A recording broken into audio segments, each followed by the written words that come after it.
मुलांच्या शाळेला सुट्टी पडली होती, त्यामुळे नेहमीप्रमाणे याही वेळेस अंजलीला मुलांना घेऊन आपल्या माहेरी जायचं होतं. त्यासाठी आज सकाळीच अंजलीने आपल्या भावाला विजयला फोन केला व आनंदातच बोलू लागली की, दादा, मुलांना सुट्ट्या लागल्या आहेत, तर तू आम्हाला कधी घ्यायला येणार आहेस? मुलेसुद्धा मामाकडे जायचं म्हणून खूप जास्त खुश आहेत. पण अजय मात्र रागातच अंजलीला बोलतो की, तुझ्या मुलांना सुट्ट्या आहेत तर दरवेळेस इकडेच येण्याची काय गरज आहे? त्यापेक्षा तू दुसरीकडे कुठेही जा, पण आता इकडे येण्याचा विचार पण करू नकोस. आणि यापुढे मला दादा बोलण्याची काहीच गरज नाही, असं बोलत त्याने फोन ठेवला होता. भावाचे असे तुटक बोलणे ऐकून अंजलीच्या डोळ्यातून पाणी येतं आणि तिने पटकन तिच्या आईला फोन लावला. ती म्हणाली, हॅलो आई, बघ ना दादा कसा काय बोलत आहे. अगं मी दादाला आत्ताच फोन केला होता आणि त्याला म्हणाले की मुलांना शाळेला सुट्ट्या लागल्या आहेत, तर मला घेऊन जायला ये. तर आई, दादाने मला स्पष्ट नकार दिला आहे. तो म्हणतो की तुला माझ्या घरी येण्याची काहीच गरज नाही. आई, अगं तूच आता सांग, ते घर माझं नाही का? आणि दादा माझ्यासोबत असं कसं काय बोलू शकतो? त्याच्या बोलण्याचे मला किती वाईट वाटलं आहे. असं बोलून अंजली रडायला लागली आणि मुलीला रडताना पाहून आईलासुद्धा खूप वाईट वाटत होतं. पण तरी देखील त्या म्हणाल्या, अंजली, दादा बरोबर तर बोलत आहे. तू त्याला कशाला फोन केला होतास? आणि आता तुला माहेरची आठवण आली का? काय गरज आहे तुला इथे येण्याची? इतके दिवस याआधी तू नेहमी नेहमी येतच होतीस. पण आता तुला तुझ्या घराच्या जबाबदाऱ्या सांभाळायला पाहिजेत. एकत्र कुटुंब आहे तुझं, तर घरातल्या लोकांकडे, संसाराकडे लक्ष दे. दर 2-3 महिन्यांनी तुझं माहेर येणं बरोबर नाही. आईचं बोलणं ऐकून अंजली चकित झाली आणि म्हणाली, आई, हे तू काय बोलत आहेस? तू माझी आईच आहे ना? मग तू असं कसं काय बोलू शकतेस, तेही स्वतःच्या मुलीसोबत? अगं इतर मुलींच्या आई तर मुलगी माहेरी आली म्हणून किती खुश होतात, आणि तू मला सरळ म्हणतेस काय गरज आहे तुला माहेरी येण्याची? आई म्हणाल्या, बरोबर तर बोलते. तू जसं मुलगी माहेरी आली म्हणून आईला आनंद व्हायला हवा, तसं मुलगा त्रासात, अडचणीत असेल तर आईला दुःख देखील व्हायला हवं. आज तुला तुझ्या भावाच्या बोलण्याचे वाईट वाटत आहे. त्याचे वागणे, बोलणे तुला आवडत नाही. तो तुला माहेरी घेऊन येण्यासाठी येणार नाही, म्हणून तुझी चिडचिड होत आहे. पण 6 महिन्यांपूर्वी जेव्हा तुझ्या वहिनी एका आजाराने त्रस्त होती, तिचं ऑपरेशन झालं होतं, तेव्हा आमचे संपूर्ण कुटुंब जणू काही उद्ध्वस्त झालं होतं. किती वाईट वेळ आली होती आमच्यावर. त्यामध्ये माझ्या 4 वर्षाच्या नातीचं किती हाल झाले. अगं तुला तर माहितीच आहे की मला गुडघेदुखीचा त्रास आहे. त्यामुळे घरातील फारशी कामे मला पटकन जमत नाहीत. तुझ्या वहिनीची तब्येत ठीक होती तोपर्यंत तीच सर्व करायची. पण तिचीच तब्येत बिघडली म्हटल्यावर सगळंच अवघड होऊन बसलं होतं. आणि म्हणूनच तेव्हा मी तुला फोन लावला होता. मी तुला बोलले होते की तुझ्या वहिनीचे ऑपरेशन झालं आहे. तिला डॉक्टरांनी काही दिवस तरी पूर्ण आराम करण्यास सांगितलं आहे. त्यामुळे तू तुझ्या सासरी सांगून काही दिवसांकरता इकडे राहायला ये. म्हणजे आम्हा सर्वांनाच तुझी मदत होईल. आणि तू ह्या घरची मुलगी आहेस, त्यामुळे आम्ही तुला हक्काने बोलवलं होतं. आणि आम्हाला आशा देखील होती की तू नक्की येशील. आपल्या माहेरी अशी परिस्थिती ओढावली आहे हे समजल्यावर तू पटकन येशील असं आम्हाला वाटलं होतं. पण तेव्हा तू काय म्हणाली होतीस, तुला आठवतं ना? आता मात्र अंजली गप्प बसली. ती पुढे काहीही बोलली नाही. आणि तसंही ती काय बोलणार होती, कारण चूक तर तिचीच होती. जेव्हा तिच्या वहिनीचं ऑपरेशन झालं होतं आणि डॉक्टरांनी तिला पूर्णपणे आराम करायला सांगितला होता, तेव्हा विजय किती टेन्शनमध्ये होता. घराची अवस्था काही पाहण्यासारखी नव्हती. आईला पण फार काही करायला जमत नव्हतं. घरात लहान मुलगी होती, तिच्याकडे लक्ष कोण देणार हा सुद्धा प्रश्न होता. खाणं पिणं तसेच घराची साफसफाई, इतर कामे सर्व काही अगदी तसंच पडलं होतं. जेवण बनवून द्यायला देखील कोणी नव्हतं, ना कोणी बाळाकडे लक्ष देणार होतं. तेव्हा खूपच घराची दयनीय अवस्था झाली होती. म्हणूनच गरजेच्या वेळी विजयने आपल्या बहिणीला अंजलीला बोलवायचं ठरवलं. त्याने विचार केला की अशा कठीण प्रसंगी जर अंजली आली तर तिचा खूप मोठा आधार होईल. काही दिवस ती घर सांभाळेल आणि जेव्हा सर्व काही ठीक होईल, पुन्हा आपलं घर पूर्वीप्रमाणे होईल, असा विचार करून विजयने अंजलीला फोन लावला होता आणि तिला घरची परिस्थिती सर्व सांगितली होती आणि माहेरी येण्यास देखील सांगितलं होतं. पण जेव्हा हे अंजलीला समजलं की दादा तिला घरातील कामे करण्यासाठी, घर सांभाळण्यासाठी बोलावत आहे, तेव्हा मात्र तिने स्पष्ट नकार दिला होता. ती म्हणाली की माझ्या मुलांच्या शाळेचे नुकसान होईल. मला मुलांचा अभ्यास देखील घ्यावा लागतो आणि इतके दिवस तिकडे राहिले तर घरातील सर्वजण काहीतरी बोलतील. त्यामुळे मी नाही येऊ शकणार. त्यापेक्षा तू कामासाठी एखाद्या बाईला ठेव. म्हणजे मग कोणालाच कसलाच त्रास होणार नाही आणि मलाही तिकडे यावं लागणार नाही. बहिणीचं बोलणं ऐकून विजयला आश्चर्य वाटलं.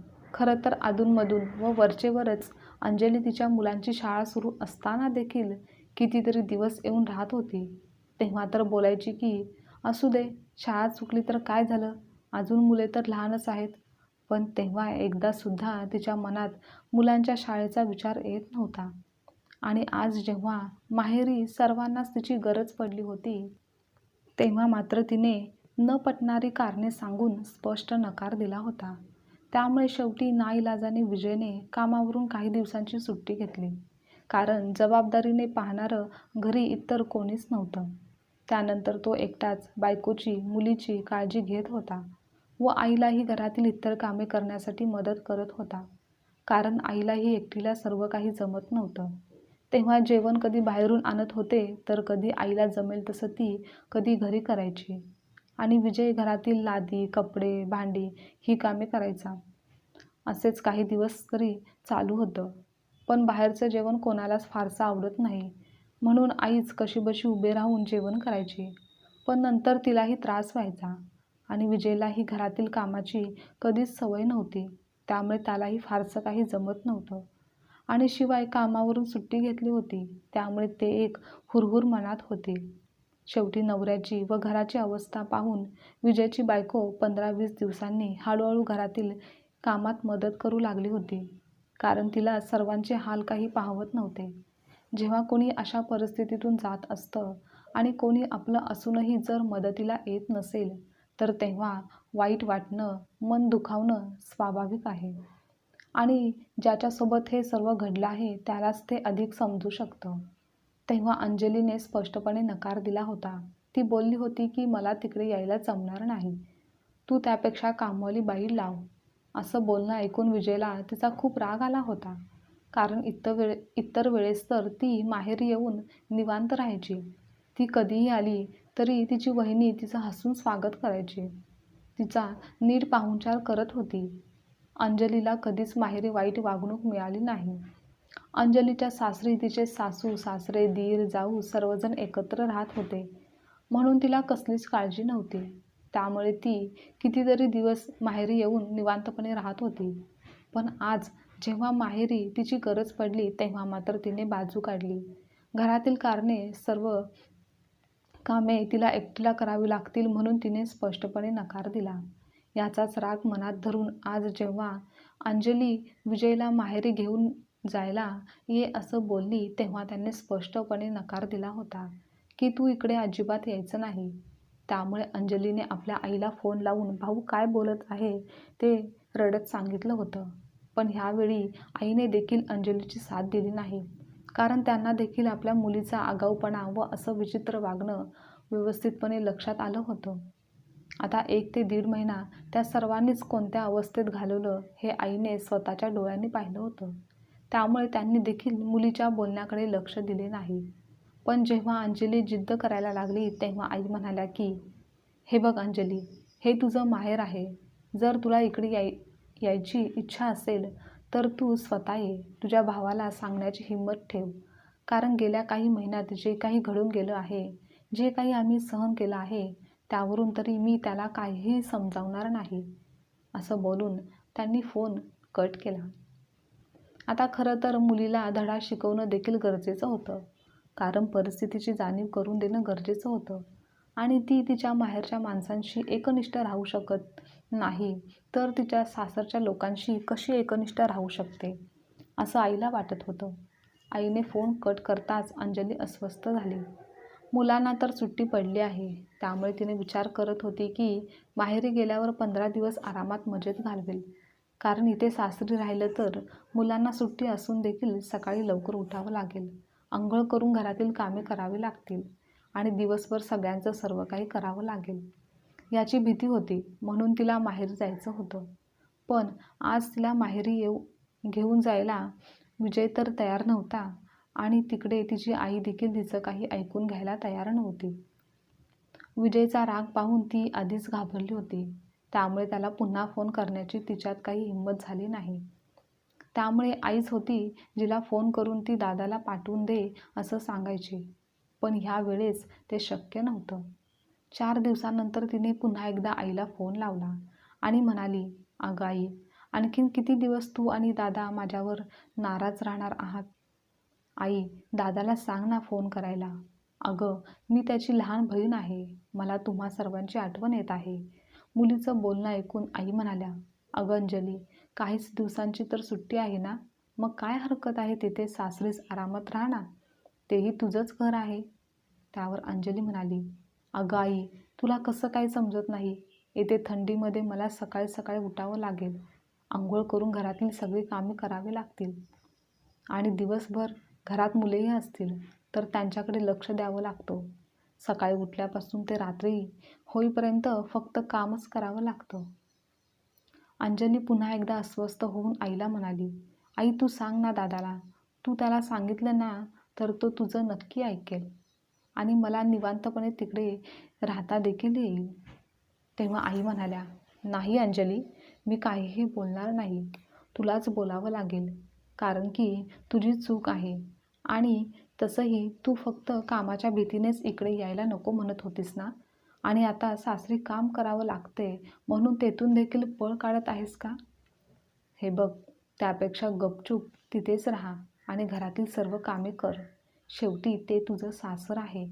आणि हो, मी तर विजयला काहीही बोलणार नाही." असं बोलून त्यांनी फोन ठेवून दिला. आता अंजली असहाय्य झाली. कोणाला सांगावं तिला काही समजत नव्हतं, कारण भावाबरोबर काही बोलण्याची तिच्यात हिंमत होत नव्हती आणि आई काहीही ऐकून घ्यायला तयार नव्हती. काय करावं काय नाही या विचारात शेवटी तिच्या सुट्ट्या सुद्धा संपतच आल्या होत्या. पण पहिल्यांदा असं झालं होतं की सुट्ट्या संपल्या आणि अंजली मुलांना घेऊन तिच्या माहेरी गेलीच नाही. त्यानंतर पुढे 5-6 महिने झाले. ना अंजली माहेरी गेली आणि ना तिच्या माहेरातून तिला भेटायला कोणी आलं नव्हतं. नाहीतर दर 2-3 महिन्यातून एकदा तरी ती काहीही कारण सांगून चांगले 8-10 दिवसांसाठी माहेरी जायची आणि विजय देखील कधीकधी बहिणीला भेटायला तिच्या सासरी जायचा. पण मागच्या कितीतरी महिन्यांपासून तोही बहिणीच्या सासरी जाणं तर दूरच, पण त्याने अंजलीला एक फोन देखील केलेला नव्हता. आता अंजलीचं माहेर जवळजवळ संपल्यातच जमा होतं. कालांतराने उन्हाळ्याची सुट्टी जवळ आली होती आणि तेव्हा अंजलीची अस्वस्थता वाढू लागली. तिला समजत नव्हतं की काय करावं, आता माहेरी कसं जावं, कारण भाऊ तिला घेऊन जायला येत नव्हता आणि आई देखील त्याला समजून सांगायला तयार नव्हती. त्यामुळे अंजली विचार करत होती की आता मलाच काहीतरी करावं लागेल, आता मलाच माझ्या माहेरी स्वतःहून जावं लागेल. आणि तसंही मी माझ्या सासरच्यांना काय सांगू आणि सासरचे काय म्हणतील की दर 1-2 महिन्याला माहेरी जाणारी मुलगी अचानक माहेरी जाणं का बंद केलं आहे. आता मात्र अंजलीच्या इज्जतीचा प्रश्न होता. ती सर्व प्रयत्न करून थकली होती. त्यामुळे शेवटी एके दिवशी अंजली स्वतः तिच्या माहेरी गेली आणि जाताना सासू सासऱ्यांना म्हणाली की दादा ऑफिसच्या कामात व्यस्त आहे, त्यामुळे त्याने मला स्वतःहून येण्यास सांगितलं आहे. असं बोलून ती माहेरी गेली. माहेरी आल्यानंतर सर्वात आधी ती आपल्या आईला भेटली. तेव्हा इतक्या दिवसांनी मुलीला पाहून त्यांनासुद्धा खूप आनंद झाला, पण अचानक त्यांचा चेहरा उदास झाला. शेवटी त्या एक आई होत्या. मुलगी माहेरी आली म्हणून त्यांना आनंद तर होताच, पण त्या फार काही बोलू शकल्या नाहीत. आईला भेटल्यानंतर अंजली हॉलमध्ये गेली. तेथे विजय मोबाईल पाहत बसला होता. अंजलीला आलेलं पाहून तो गपचूप उठून त्याच्या खोलीमध्ये जाऊ लागला. तेव्हा अंजलीच्या वहिनीने सुद्धा अंजलीकडे पाहिलं, पण ती सुद्धा काहीही बोलली नाही. ती किचनमध्ये तिची कामे करू लागली. हे सर्व कुठेतरी अंजलीला अपमानास्पद वाटू लागलं. शेवटी हतबल होऊन अंजली विजयसमोर जाऊन दोन्ही हात जोडून रडू लागली. ती म्हणाली की, दादा मला माफ कर. मला माझी चूक लक्षात आली आहे.